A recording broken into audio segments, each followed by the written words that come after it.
Şagirdlərimiz test eləyən zaman bəzən bir məsələni qarışdırırlar.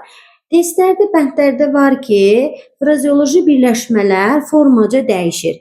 Bəzən onu dəyişdirib belə yazırlar. Frazeoloji birləşmələr tərkibcə dəyişir. Uşaqlar da bunu düz qəbul eləyirlər.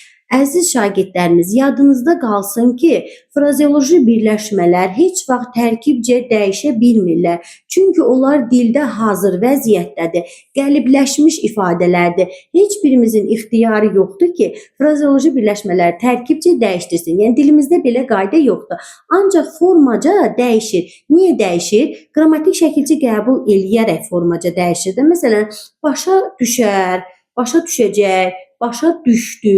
Qrammatik şəkilçini qəbul elədikcə formaca dəyişə bilir. Ancaq başa düşmək ifadəsini mən tərkibcə dəyişib, başqa ifadə ora əlavə eləyə bilmərəm.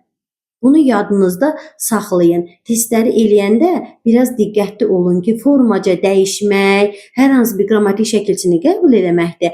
Tərkibcə dəyişmək isə onu başqa sözlə əvəz eləməkdir. Bu da frazeoloji birləşmələr sabit ifadələr olduğu üçün mümkün deyil.